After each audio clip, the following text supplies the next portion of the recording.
റിജിൽ മാക്കുറ്റി, എന്തായാലും ഈ ഗാനം RSSന്റേതാക്കി മാറ്റാനുള്ള ശ്രമമാണ് നടക്കുന്നത്. അത് ദേശഭക്തി ഗാനമാണ്. അങ്ങനെ പലതും തങ്ങളുടെ ആക്കി മാറ്റാനുള്ള ശ്രമം RSS നടത്തുന്നുണ്ട്. അത് അംഗീകരിക്കാൻ കഴിയില്ല. അതുകൊണ്ട് വിദ്യാർത്ഥികൾ ഈ ഗാനം ആലപിച്ചതിൽ തെറ്റില്ലെന്ന് പറയുകയാണ് കോൺഗ്രസ് നേതാവായ NS നുസൂർ. എന്താണ് റിജിൽ മാക്കുറ്റിയുടെ ഒരു അഭിപ്രായം? അത് കോൺഗ്രസിന്റെ നിലപാടല്ല. ഈ പറയുന്ന ഇന്നലെ റെയിൽവേയിൽ കുട്ടികൾ സ്കൂൾ കുട്ടികൾ പാടിയ പാട്ട് RSSന്റെ ഗണഗീതമാണ്. അത് അവരുടെ ശാഖകൾ പാടുന്ന പാട്ടാണ്. അതൊരിക്കലും ഒരു പബ്ലിക് ആയില്ല, പ്രത്യേകിച്ച് ഒരു പൊതു ഇടങ്ങളിൽ ഒരു സർക്കാർ പരിപാടിയുമായി ബന്ധപ്പെട്ട് നടക്കുന്ന പരിപാടി പാടാൻ പാടുന്ന പാട്ടല്ല എന്നുള്ളതാണ് പാർട്ടിയുടെ നിലപാട്. അതിന് ബഹുമാനീയ പ്രതിപക്ഷ നേതാവ് ഉൾപ്പെടെ വളരെ കൃത്യമായി പറഞ്ഞിട്ടുണ്ട്. അല്ലാതെ ആർക്കെങ്കിലും വ്യക്തിപരമായി എന്തെങ്കിലും തോന്നുന്നത് പാർട്ടിയുടെ നിലപാട് അംഗീകരിക്കാൻ സാധിക്കില്ല. അങ്ങനെ അംഗീകരിക്കാൻ ഒരു കാരണവശാലും അത് സാധിക്കാത്ത കാര്യമാണ്. അപ്പോൾ BJP നേതാക്കൾ ന്യായീകരിക്കുന്നത് പോലെ ആയിപ്പോയില്ലേ? BJPയുടെ ശബ്ദമായി പോവുകയല്ലേ ചെയ്യുന്നത്? തീർച്ചയായും വന്ദേ മാതരവും അതോടൊപ്പം തന്നെ ജനഗണമനയും നമ്മുടെ ദേശീയ ഗാനം, അതൊക്കെ നമ്മുടെ ദേശീയ ഗാനമായി നമ്മൾ സ്വാഭാവികമായിട്ടും നമ്മൾ എല്ലാ ചടങ്ങുകളിലും പാടുന്നതാണ്. പക്ഷേ ഇത് അങ്ങനെയല്ലല്ലോ. ഇത് പാടുന്നത് RSSന്റെ സംഘപരിവാറിന്റെ പരിപാടികളിലാണ്. ഇപ്പോൾ കോൺഗ്രസുമായി ബന്ധപ്പെട്ട് നിൽക്കുന്ന ഒരുപാട് പാട്ടുകളുണ്ട്. അത് പല പാട്ടുകളും ദേശഭക്തിയുമായി ബന്ധപ്പെട്ട പാട്ടുകളാണ്. ആ പാട്ടുകളൊക്കെ തന്നെ സ്വാഭാവികമായും ഇത്തരം ചടങ്ങുകൾ പാടുന്നുണ്ടോ? മറ്റ് ഇടതുപക്ഷവുമായി ബന്ധപ്പെട്ട് നിൽക്കുന്ന പാട്ടുകളുണ്ട്. ആ പാട്ടുകൾ ഇത്തരത്തിലുള്ള മുരുകൻ കാട്ടാക്കടയുടെ രക്തസാക്ഷി എന്ന് പറയുന്ന പാട്ടില്ല, അവനവന് വേണ്ടിയല്ലാതെ അവരെന്ന് ചുടുരക്തം ഊറ്റി കുടിക്കും. അതും പാടുന്ന എവിടെയാണ്?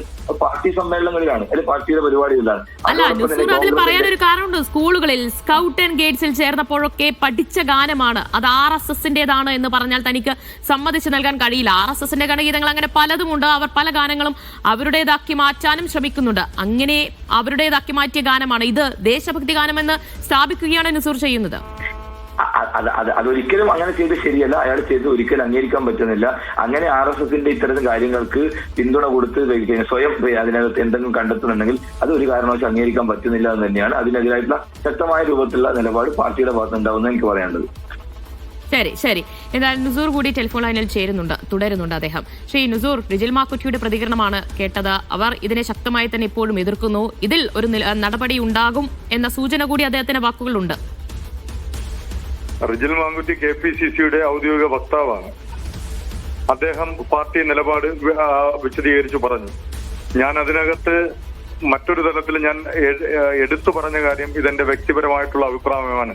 പാർട്ടിപരമായിട്ടുള്ള നിലപാടുകൾ പറയാനുള്ളത് റിജിൽ മാക്കുറ്റിയെ പോലുള്ള ഉത്തരവാദിത്തപ്പെട്ട ഔദ്യോഗിക സ്ഥാനത്തിൽ ഇരിക്കുന്ന വക്താക്കളാണ്. അവരവരുടെ നിലപാടുകൾ പറയുന്നു. ഞാനിത് തികച്ചും വ്യക്തിപരമായ എന്റെ നിലപാട് ഞാനിത് പറഞ്ഞു. ഞാൻ പറയുന്നു, ഭഗത് സിംഗ് ഒരിക്കലും ഒരു RSSകാരനല്ല, ഝാൻസി റാണി RSSകാരനല്ല, വിവേകാനന്ദൻ RSSകാരനല്ല, ശ്രീരാമകൃഷ്ണ പരമഹംസൻ RSSകാരനല്ല, ശ്രീനാരായണ ഗുരു RSS അല്ല.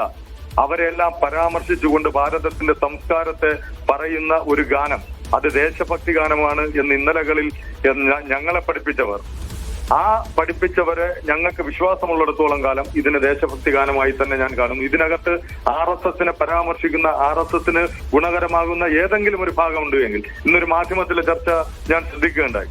അതിനകത്ത് പറഞ്ഞത് പുണ്യഭൂമി എന്ന് പറയുന്നത് മുസൽമാന് മക്കയും അതുപോലെ തന്നെ ക്രൈസ്തവന് ജെറുസലേമും ഒക്കെ ആണെന്നാണ്. ഞാൻ പഠിക്കുന്നത് നമ്മുടെ ലോകരാജ്യങ്ങൾ പറയുന്നത് ഗോഡ്സ് ഓൺ കൺട്രി എന്ന് പറയുന്നത് ഇന്ത്യയാണ്, ദൈവത്തിന്റെ സ്വന്തം നാട്. ഞാൻ ജനിച്ചു വീണ ഈ മണ്ണ്, ഞാൻ മരിക്കാൻ ആഗ്രഹിക്കുന്ന ഈ മണ്ണ്, ആ മണ്ണ് ഭാരതമാണെങ്കിൽ, ഇന്ത്യയാണെങ്കിൽ അത് തന്നെയാണ് എന്റെ പുണ്യഭൂമി. ആ ഭാരതത്തെ പറ്റി തന്നെയാണ് ഈ ദേശഭക്തി ഗാനത്തിൽ ഉൾപ്പെടുത്തിയിട്ടുള്ളത്. അത് തന്നെയാണ് എന്റെ അഭിമാനവും.